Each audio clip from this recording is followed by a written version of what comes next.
سے خیمہ گاہ کی طرف ہنہناتا ہوا آیا اور اپنی زبان میں کہہ رہا تھا الظلیمہ الظلیمہ، کیا ظلم کیا ہے اس امت نے، اپنے رسول کے نواسے کو ذبح کر ڈالا بھوکا اور پیاسا۔ خیمے سے بیویاں باہر نکلی۔ امام زمانہ اس کیفیت کی ترجمانی کرتے ہیں، لاتمات الوجوہ ناشرات الشعور، اپنے بالوں کو بکھرائے ہوئے نکلی، اپنے چہروں پر تماچے مارتی ہوئی نکلی، ذوالجناح کو چاروں طرف سے گھیر لیا۔ بیویاں گریا کر رہی تھی، لیکن 4 برس کی کمسن بچی سکینہ ایک منزل کے اوپر آئی، وہ اپنے بابا کے گھوڑوں کے سنوں سے لپٹ گئی اور لپٹنے کے بعد کہتی ہے اے میرے بابا کے رہبار، مقتل میں لے گیا لیکن لے کے واپس نہ آیا، مجھے اتنا بتا دے میرے بابا کا سر جب قلم کیا گیا انہیں پانی ملا یا نہیں، یا یوں ہی ذبح کر ڈالا گیا؟ جزاکم ربکم، آپ کو صاف ہو لیے خداوند عالم اہل بیت کے غم میں بہنے والے آنسوؤں کو اپنی بارگاہ میں قبول فرمائے۔ عزیزو، یہ قافلہ کربلا سے نکلا، کوفے پہنچا، کوفے سے شام کی طرف روانہ ہوا، ایک منزل وہ بھی آئی کہ حسین کا وہ نیزہ جس پر حسین مظلوم کا سر تھا زمین میں دھس گیا۔ اب شب لہراتا ہوا تازیانہ لے کے آتا ہے اور آ کے سید سجاد سے کہتا ہے اے سید سجاد، اپنے بابا سے کہو آگے کیوں نہیں پڑھتے؟ ہتھکڑیاں اور بیڑیاں سنبھالی سید سجاد نے، آگے آئے، بابا سے کہا بابا آپ کا سر آگے کیوں نہیں بڑھ رہا ہے؟ سر بریدہ سے آواز آئی اے میرے لال کیسے آگے بڑھوں، میرے سینے پر سونے والی سکینہ قافلے سے چھوٹ گئی ہے، اونٹ کی پشت سے گر گئی ہے۔ یہ سننا تھا کہ جناب سید سجاد ہتھکڑیاں سنبھالے ہوئے، بیڑیاں سنبھالے ہوئے جناب زینب کے ساتھ قافلے سے پیچھے سکینہ کو تلاش کرتے ہوئے نکلے۔ دیکھا ہے درخت کے نیچے، ایک کھجور کے درخت کے نیچے ایک معظمہ بیٹھی ہوئی ہے، سکینہ ان کی آغوش میں سو گئی ہے، اسے چین مل گیا ہے۔ عزیزو، جناب سید سجاد نے آگے بڑھ کے کہا بی بی آپ کون ہیں؟ آپ نے اس یتیمہ کے اوپر بڑا کرم کیا ہے، اسے سکون مل گیا ہے۔ جناب زینب نے کہا اپنے چہرے سے نقاب ہٹائیے تاکہ ہم آپ کا شکریہ ادا کریں۔ یہ سننا تھا، بی بی نے چہرے سے نقاب ہٹائی، آواز دی اے سید سجاد، اے سکینہ، اے زینب، ارے کس کا شکریہ ادا کرنا چاہتی ہو؟ میں تمہاری ماں فاطمہ ہوں، تمہارے قافلے کے پیچھے پیچھے چلی آئی۔ سَيَعْلَمُ الَّذِينَ ظَلَمُوا أَيَّ مُنقَلَبٍ يَنقَلِبُونَ۔ إلهي بحق الزهراء وأبيها وبعلها وبنيها والسر المستودع فيها، پروردگارہ ہماری اس مجلس کو قبول فرما، اس عبادت کو قبول فرما۔ آپ حضرات سے گزارش ہے کہ ایک سورہ فاتحہ نئے family, Jafri family, Naqvi family, بنکا فیملی کے مرحومین کو ایصال فرما۔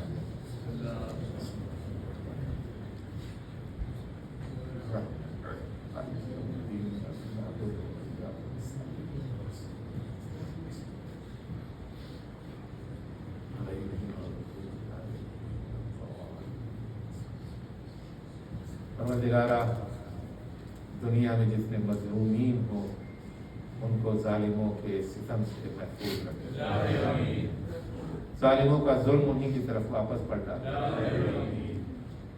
مظلوموں کو کامیابی عطا فرما، لشکر اسلام کو فتح مندی عطا فرما، علماء اعلام برائے نظام رہبر انقلاب کو حفظ و امان کرے، امام زمانہ کے ظہور میں تعجیل فرما، امام زمانہ کے ظہور میں تعجیل فرما، امام زمانہ کے ظہور میں تعجیل فرما۔ ربنا تقبل منا انك انت السميع العليم بحق محمد وآله الطاهرين. Ya Hussein, Ya Hussein, Ya Hussein, Ya Hussein, Ya Hussein.